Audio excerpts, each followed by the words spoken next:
po, parang hindi po mamatay-matay po mga kabida, no? Ito hong issue po ng arrest warrant po, ano, na sinasabi ho ni Boying Rimulya po mga kabida na inilabas po daw, ano, ng International Criminal Court.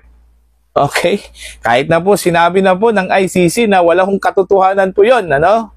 At isang kaso lang po yung kanila hong hinahawakan po ngayon. Ito pong kaso po ni dating Pangulo Rodrigo Roa Duterte pertaining to a Filipino, ano, mga kabida, na isinakdal po dyan po sa International Criminal Court.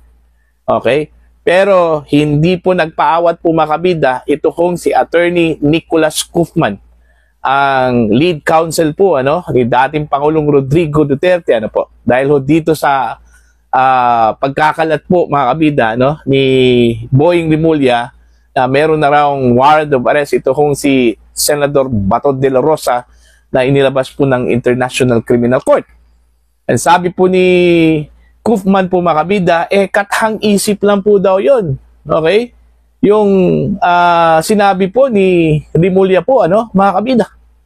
Baka naman po galing pong panaginip po yon, ano? Ito kung si Rimulya po makabida at akala po niya totoo po yon, ano? Kaya yon, isiniwalat po niya sa isang interview po sa kanya, ano? Sa radyo po makabida, at yun na po ang history po makabida ng fake news po ni Rimulya, ano po. Eto, babasahin ko lang po, ano? Ito pong article ng 1TV Philippines, ano? Update. Duterte's lawyer slam ICC warrant rumors versus Senator Bato de la Rosa. Ito yung sinabi po ni Guzman po makabida, no? It's pure imagination, says Attorney Guzman, arguing it's illogical for the ICC to issue news warrants while its jurisdiction over the Philippines is still under appeal. Guzman called Ombudsman Rimulya's claim a figment of fertile imagination. So, kathang isip lang po yon, ano? Guni-guni lang po, mga kabida, ni Ombudsman Rimulya, ano po, yung kanya hong ibinalita na meron pong warrant of arrest, ito pong si Senador Bato de la Rosa. Actually, nagdulot po yun ng panic po, ano? Okay, hindi lang po siguro panic po ni Senator Bato, maging sa lahat po ng tao po, ano, na nag-abang ho dito mga kabida sa kaso ho ni dating Pangulong Rodrigo Roa Duterte. Kahit na po yung media po, ano, nagpanic din. Kasi wala ko silang pagkunan po mga kabida, ano, ng confirmation eh. Kasi unang-una po, yung mga ahensya po ng gobyerno na supposedly mga kabida, dapat may alam po dito, okay, dito ho sa isiniwalat po mga kabida ni Ombudsman Rimulya, walang alam, ano? Department of Justice, hindi po nila alam na meron pong warrant of arrest. Ito hong si Bato. Kaya nga, dali-dali hong kinukumpirma po kahapon po, ano, mga kabida, yung report ni Boying Rimulya, kung totoo yun. Kasi po, ang ginawang source daw, ano, ni Ombudsman Rimulya, taga Department of Justice. Kaso wala Okay? Hanggang ngayon, hindi po nila ma-verify, ano, mga kabida. Okay? Kahit na po ito hong Transnational Crime Office, ano? Okay? Dati ho itong opisina po ni Ambassador Lacanilaw po, mga kabida, wala hong maibigay din. Walang red notice na nanggaling ho ng Interpol, ano? Okay? Na natanggap po nila, mga kabida.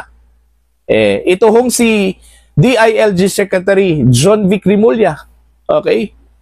Kinontra po niya yung statement po ng kanyang kapatid. Wala kasi wala ho silang patunay po na meron pong warrant of arrest. Hanggang umabot sa point, mga kabida, na ito mismong International Criminal Court sa pamamagitan po, ano, ng kanilang spokesperson, pinatunayan po, ano, na walang ganon. Kasi po, hanggang ngayon, isa lang pong kaso po yung kanila hong inasikaso at binigyan ho ngayon ng pansin po makabida, no? Ito kong kaso po ni dating Pangulong Rodrigo Duterte, Crimes Against Humanity. At wala pa pong nadagdag po doon, ano, na isang Pilipino na akusado din dito ho sa kasong ito, ano, mga kabida. Okay? Kaya nga, naintindihan ko po, ito hong si Bato, nung nagalit po siya mga kabida, no? Sinabi po niya, bring it on! Parang nilalaro lang po ito hong si Bato dito ho sa warrant of arrest issue po, ano, mga kabida. Ang tanong po ngayon, ano po yung dahilan po ni Ombudsman Remulla, ano? Honest mistake?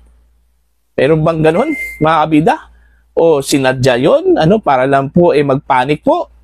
Sinadya yun para po matabunan po yung malaking issue po mga kabida, ano? Patungkol ho sa flood control projects at ito hong baha po mga kabida sa Cebu na marami hong namatay, na umabot na po ano, ng mahigit 200 individuals po ang nawalan po ng buhay po ano, mga kabida dahil ho sa baha. At ang baha po na nangyari ho sa Cebu ay inuugnay doon ho sa hindi po magandang pagpapatupad po ng flood control project sa Cebu. So, ibig sabihin ho ba, doon ho sa pagpapakalat po ni Ombudsman Remulla po, mga kabida, ano? Intentional yon para lang po mabaling yung attention po ng tao po, ano? From the flood control issue, doon po sa warrant of arrest po, mga kabida, ni Senator Bato de la Rosa. Hindi po ba alam ni Ombudsman Remulla yung implikasyon po, ano? Doon po sa kanya hong ginawa? Ito kung si Undersecretary Claire Castro, ano po, una po, nung kasagsagan po ng congressional hearings po, ano, yan po sa House of Representatives. Okay? May advocacy po ito, ano, laban ho dito sa fake news. Bakit hindi po niya sitahin ito kung si Ombudsman Remulla po makabida, no? Dito ho sa kanya hong ginawa. Malinaw naman po, wala hong warrant of arrest, ano, mga kabida, laban ho dito kay Bato de la Rosa. See? Malacanang, dapat i-call out niyo yung attention po ni Remulla. Kasi pangalawang beses na po itong sablay ano, ni Ombudsman Remulla. Una po, yung order daw ni Ombudsman Conchita Carpio Morales noong 2016, ano, kung saan po ay pinadismiss po niya makabida ito kung si Senator Joel Villanueva. Okay? Nagpa-press con pa nga ito, ano, mga kabida, ito kung si Remulla, at sinabi po niya na magpadala daw siya ng sulat, ano, address po kay Senate President Tito Soto, okay, hilingin po, ano, na i-implement yung 2016 Ombudsman order po, ano, ni Conchita Carpio Morales po, mga kabida, ano, na i-dismiss ito kung si Senator Joel Villanueva. Hindi pala alam po ni Ombudsman Remulla po, mga kabida, no, na dismiss na pala yung kaso. Okay, yung reklamo po. In-overturn po ni dating Ombudsman Samuel Martires, ano, yung order po ni Conchita Carpio Morales, ano, noong 2019 pa po, ano, mga kabida. See? Putak na po. Ito kung si Remulla, no, sa media po, mga kabida, ni hindi po niya alam na meron palang bagong desisyon po, ano? Okay? Ito kung si Martires, doon po sa order po, mga kabida, na i-dismiss ito kung si Senator Joel Villanueva. Yun yung una hong sablay, ano? Pangalawa, ito. Okay? Ito ho ang pangalawang sablay po ni Remulla po, mga kabida. Hindi po niya inisip po, ano, yung magiging implikasyon po. Okay? Hindi lang po sa mga media, hindi lang po sa gobyerno, okay?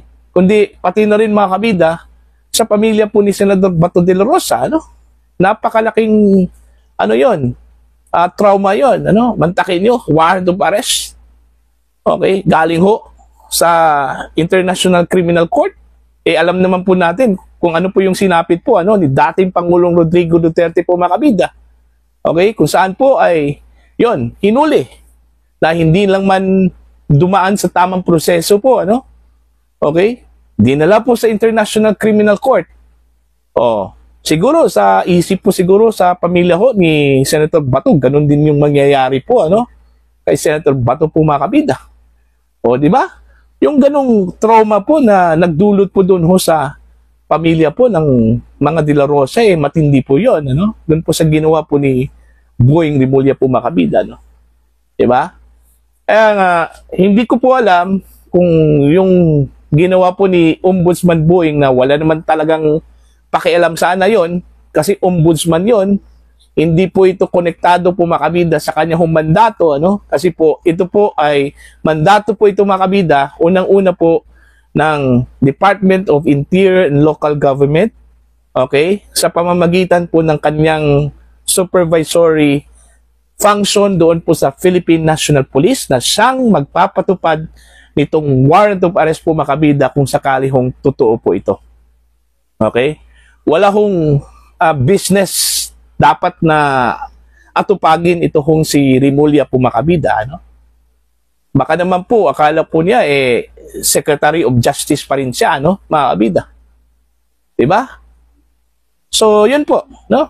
Sana, nahimasmasan na po ito hong si Remulla, ano? Mga kabida, so far, wala pa pong response ito hong si Remulla sa mga batikos po laban sa kanya, mga kabida, dahil ho dito sa kanya hong ginawang mess, ano? Okay, sa pagpapakalat po mga kabida ng balita, no, na meron pong warrant of arrest ito pong International Criminal Court. Okay? Para po sa inyo, ano po ang inyong opinion at pananaw po, ano?